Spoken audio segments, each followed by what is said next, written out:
welcome to Wonder Woman Wednesday. And today, all right, let me ask you guys a question.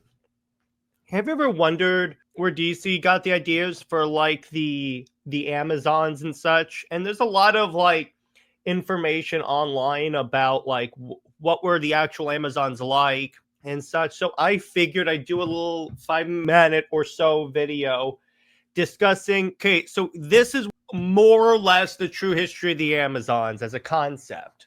So let's get started. And so the first thing I'm going to mention is that in the original mythology, the Amazons are actually the daughters of Ares and the nymph Harmonia. And obviously, they're like badass warriors and such. That's consistent. That's fine. And essentially, what they do is like they're masters of archery, of swordplay, obviously horseback riding and combat, as we see in like even the Snyder Cut kind of showed this. We have an Amazon jumping off a horse. That's kind of cool. And the way that this kind of goes on is in Greek mythology, the Amazons were basically like, think of them like the boogeymen of the ancient world, because here's the thing. Here's the purpose of this video. The way Azzarello wrote the Amazons, that's the way they actually are in Greek myth. Case in point, during the Trojan War, the Amazonian queen Penthesilea showed up with the Amazons on the side of Troy, and a lot of the Greeks were like, oh no, it's the Amazons, because they were like known as like the most ruthless warriors around. And what's actually interesting about that is that Penthesilea entered into a duel with Achilles, the Achilles. And essentially what happened is Achilles won the duel and like ran Penthesilea through.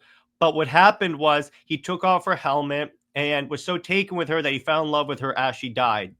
There's a lot of that in Greek mythology. So there's that.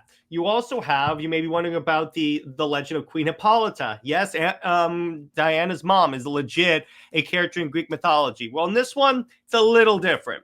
So as you guys will remember, the character of Hercules. There's been a lot of back and forth about what happened with the girdle story. But from what I have seen, a version of the story is that one of Hercules' labors was to get the girdle from the Amazons. So what happened was he showed up at the shores of Themyscira, asked for it. Hippolyta was more than cordial and basically was going to hand him the girdle, but I believe they wanted to have like a party or something like that. During that event, Hera impersonated one of the Amazons and basically sowed dissent in the ranks of the Amazons and told them they're going to steal our queen. We have to kill them. It led to a battle, and Hippolyta was killed. Yes, Hippolyta dies in Greek mythology, ladies and gents, so there's that. Then you also have the encounters with the Amazons by Jason and the Argonauts and such. So there's like a long history of the Amazons in like mythology and such. And it's one of those groups from mythology that I've always been very fascinated with. It's probably why I do many shows about Wonder Woman. But there's that.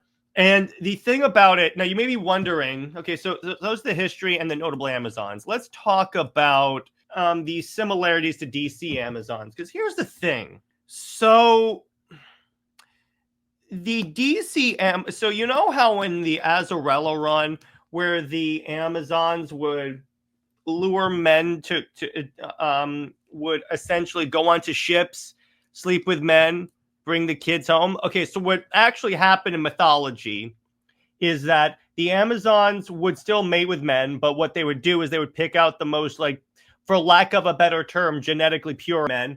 And what they would do at that point is they would mate with them, obviously. And if the kid was, there's back and forth on this following fact. If the kid was male, I believe most stories say that they would give the kid to the father.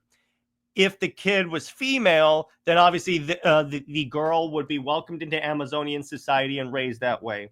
The other myth, and this is actually a myth within a myth, so it's not like believed, but you may have heard the myth that the Amazons chopped off a chest region because in improved archery, that's not actually taken as seriously in Greek mythology. So there is that. And yeah, I specifically want to focus more on Azzarello, because here's the thing.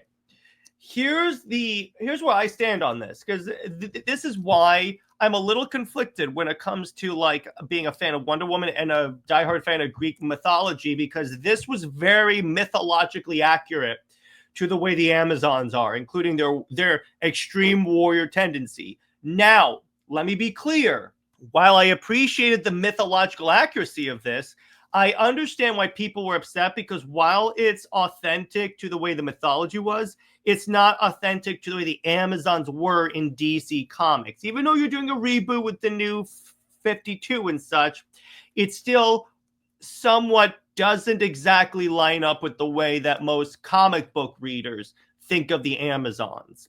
Now, does that make it bad? No, it's just a different version. And you know what? You can take the world's Wonder Woman. It's pretty much been retconned out. So you know what? There you go. That's kind of the way I take it. But for the most part, when you guys use it's mythologically accurate, just remember you may be wrong, or then you should be the very biggest supporter of this. But that's where I'm going to leave it. So what do you think of like my abridged history of the Amazons? Trust me, it's very abridged. I can do a longer video. I think we did a Super Wonder Legacy episode with Jid. It was actually the first one he came on, where we talked just about the Amazon. So that's that one. So go ahead and check that out. I'll leave a link to it like up here. And be sure to like, comment, subscribe, and consider becoming a member, because if you become a member, you get these a day early, as well as my entire reading log, where I update you guys on the comics I'm reading.